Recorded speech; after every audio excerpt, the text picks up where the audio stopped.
ya oleh saya sendiri dan Dr. Waskito nomor NIM 24016409. Jadi ini KPK Jabatan WMP 2024-2021 tentang pemahaman tentang peserta didik dan pembelajarannya. Jadi yang pertama itu kita akan membahas minat. Yang pertama minat mahasiswa. Yang minat siswa merupakan kecenderungan siswa untuk memperhatikan ketertarikan atau kecintaan terhadap suatu bidang atau materi pelajaran. Kemudian minat peserta didik tidaklah sama, jadi setiap minat anak itu berbeda pastinya ya.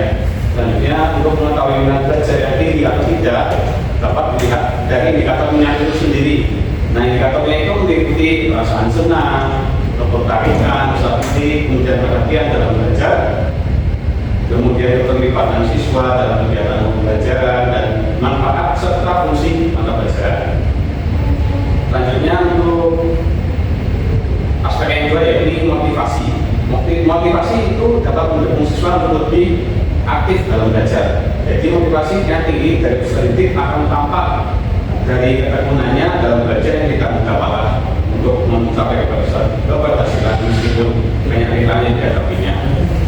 Selanjutnya motivasi yang tinggi dari peserta didik dapat menggantikan aktivitas belajarnya. Selanjutnya yakni motivasi kadang timbul dari dalamnya sendiri, yakni motivasi intrinsik, dan kadang motivasi itu dapat muncul karena faktor luar dirinya yang biasa kita sebut motivasi ekstrinsik. Nah, motivasi intrinsik merupakan motivasi yang dimiliki oleh seseorang tanpa dari orang lain, jadi dari diri dalam sendiri. Kemudian motivasi ekstrinsik adalah motivasi yang dirangsang atau perlu adanya dorongan terlebih dahulu.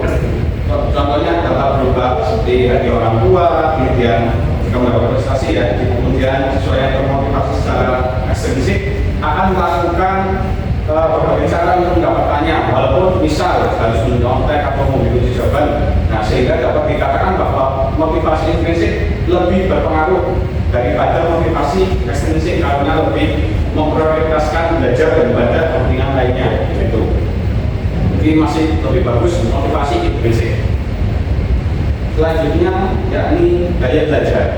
Nah, di sini sudah biasa kita singgung gaya belajar. Gaya belajar merupakan cara yang sifatnya untuk memperoleh dan menyerap informasi dari lingkungan yang termasuk lingkungan belajar. Kemudian gaya belajar peserta didik merupakan hal yang sangat penting untuk diperhatikan dalam melakukan proses pembelajaran karena dapat mempengaruhi proses dan hasil belajarnya.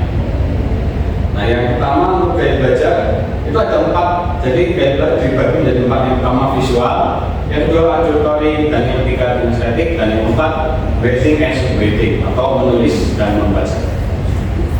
Yang kita bahas pertama yakni gaya belajar visual. Nah, gaya belajar visual ini merupakan teknik yang berfokus pada penglihatan. Jadi untuk menggunakan mata ya untuk penglihatan. Kemudian lebih bisa memahami sesuatu dengan bantuan gambar, animasi warna atau grafik.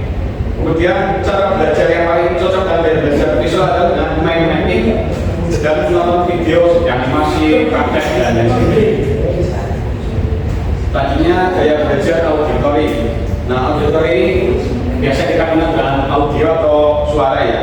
Suara itu jadi penyedianya itu suatu media berupa perantara suara dengan mengandalkan indera pendengar sebagai penerima informasi. Nah, tipe ini tuh cenderung mengandalkan pendengaran ketika belajar dan memahami suatu materi yang disampaikan hanya dengan mendengar pemaparan terkait serta lebih banyak diskusi.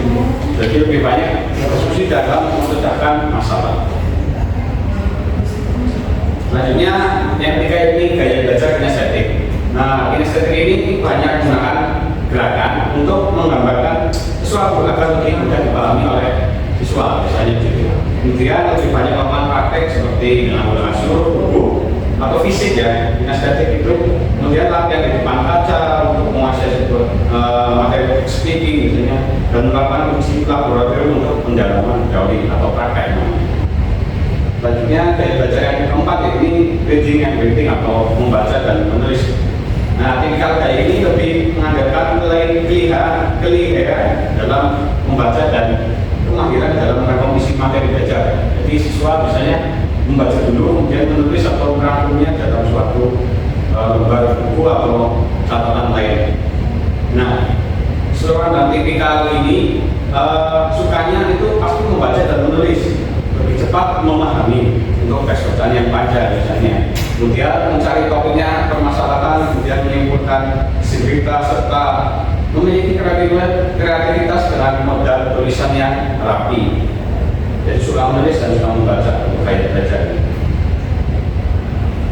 Oke, sekian dari saya. Apakah ada pertanyaan dari teman-teman tentang materi kesiapan peserta didik? Belum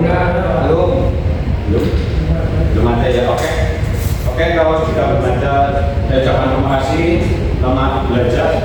Semoga kita sukses selalu. Terima kasih. Wassalamualaikum warahmatullahi wabarakatuh. Waalaikumsalam warahmatullahi wabarakatuh.